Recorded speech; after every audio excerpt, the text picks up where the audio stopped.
Welcome to today's video. Today we're going to be going over how to actually progress in your trading. Too often I see people making the same mistake over and over and over, and then 6 months, a year has gone by, and they're still in the exact same spot they've been. So today we're going to be going over this 4-step process to actually make that progress and make that change and get you to your goal. By the way, this doesn't just apply to trading. This is a system and approach that I've used in pretty much every aspect of my life that's helped me become the best version of myself. So step one is a little R&R, review and reflect. I'm assuming you're journaling your trades throughout the week, but I rarely see people actually reviewing and reflecting on that journal. And this is where you're going to get the most out of your journal because it allows you to identify the issues that are actually holding you back. While we're reviewing and reflecting and looking to identify the issues, our number one focus should be on the broader, more common issues, right? The reoccurring issues. It does not need to be the hyperfixated detail work.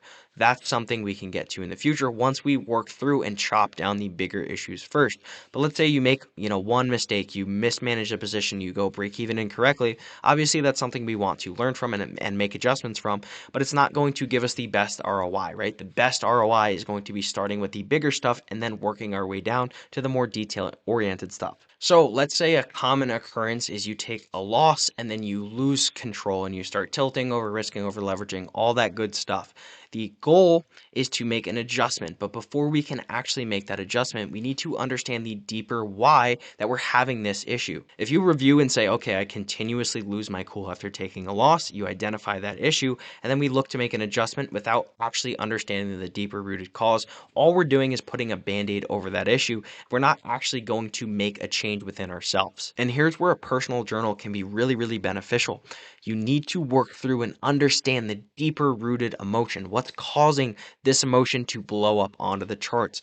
Are you attaching your ego to the result of the trade? And then when you take that loss, it feels like everybody's judging you because that's how the human mind works. We interconnect all of these emotions and times in our lives. And instead of being able to look at that loss for what it is, even if it's a great loss, a statistical loss, we followed our system properly.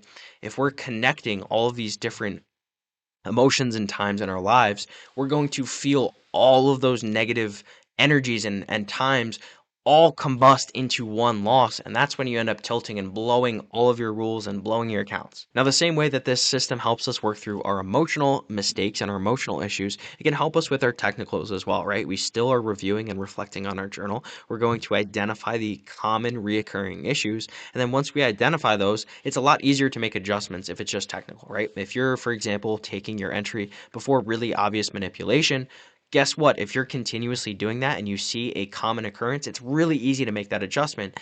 Now we just need to put the systems in place to actually help us make that adjustment. As a trader, as a person, as an entrepreneur, we are going to fall to our baselines.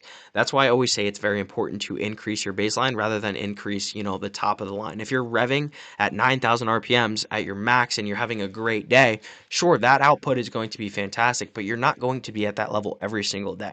If we're able to increase our baseline and thus reduce our bottom line, right? Remove as many mistakes as possible and make our baseline, who we are when we're not feeling fantastic, as good as possible, we're going to have the best outcomes over a long period of time. So how are we actually going to increase our baseline? We are going to do this by creating habits. How do we create habits? By living intentionally. Journaling, affirmations, routine, reminders, anything you can do to create a focus on what you want to improve, right? Being intentional with what you want to improve. Let's say you're the person that cannot handle a loss. You take one loss and you completely blow your cool. So let's work through this together. Step one, review, reflect. We understand that we continuously lose our cool after a single loss. Now we have identified the issue. Now we have to understand the deeper rooted why. Again, this is going to take time. You're going to have to work through this. This is personal stuff. But if it is a deeper rooted issue like that, it's worth the time to work through. Let's say you figure out you have, kind of a poor relationship with money. You come from a place of lack and you're trying to force yourself into money. Now we understand the deeper rooted why. We can make an adjustment in our routine to help us become the person that does not have that issue. How are we going to do that? Number one, we're going to journal through our emotions. It's going to help clear the emotions that we're feeling. Oftentimes, just getting it out is going to help you work through it. Number two, affirmations. Whether you're an affirmations person or not, it doesn't really matter. This is just an example. I personally have been getting a lot more into them. I think that they are very beneficial. Whether you believe in, throwing it out into the universe and it coming back or not, it doesn't really matter. I find it very helpful to talk myself into the person I want to be, right? Step into the person that you are trying to become. Tell yourself you have a positive relationship with money. You come from a place of abundance, all that stuff. Routine, we create a routine around this, right? That's going to help build those habits and set reminders for yourself. Anything we can do to live intentionally, like I've been speaking about. Let's say it's something nowhere near as complicated as that, and we're having issues waiting for that manipulation. So, step one, review, reflect. We understand we are continuously taking losses because we are not patient enough to wait for that manipulation. Now we've identified the issue. Is there a deeper rooted why, or is it just that technical issue? Then, once we understand that, we can look to make that adjustment. We're going to make those adjustments by living intentionally. Maybe we need to write it out on paper every single morning, wait for manipulation. Maybe we need a sticky note on our computer reminding us to wait for that clear manipulation. Maybe we need to write it in our rules and highlight it really big and read our rules out loud in the morning. Whatever routine and reminders you need to live intentionally and focus on making that adjustment, that's what you need to do. And guess what? After you make that adjustment, we're going to go right back to reviewing and reflecting that journal. We're going to be focused on what we were already focused on, right? Maybe it's the manipulation, maybe it's the loss, whatever it is. We're also going to be focused on chipping away the next issue that we have. Again, we're going to focus on what's the biggest issue, and then we're going to work our way down, and we're slowly going to take these chunks out, and then you're going to create this upward spiral. You're going to get really good at identifying the issues because this is a skill, and then before you know it, you're making so much more progress in 3 weeks, 3 months than you've made in 6 weeks, 6 months, a year. And like I said, this system works for literally everything. Maybe you want to run a 6-minute mile. What are you going to do? Well, you're going to review your runs for the week.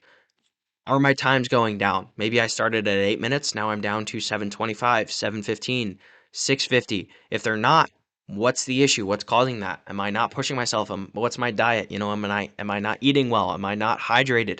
Then we're going to make an adjustment. How do we make that adjustment? By living intentionally. We're going to, create systems that allow us or enable us to actually make those adjustments, right? It's really, really simple once you write it out. It's just about taking the step and taking the action, because it's really easy to watch a video like this and be like, oh yeah, I'm going to do this, I'm going to make all this changes. But 99% of people watch stuff like this and then never actually make that adjustment. And the hardest part is actually just taking step one, because that upward spiral, that momentum will continuously pull you through and through. If you can create a habit of doing this and living intentionally, I promise you, you are going to change your life. That is it for me. I hope you found value in this video. As always, drop a comment below. I would be more than happy to help any questions or work through any issues you're having. Like, subscribe, all that good stuff. I will see you guys in the next video.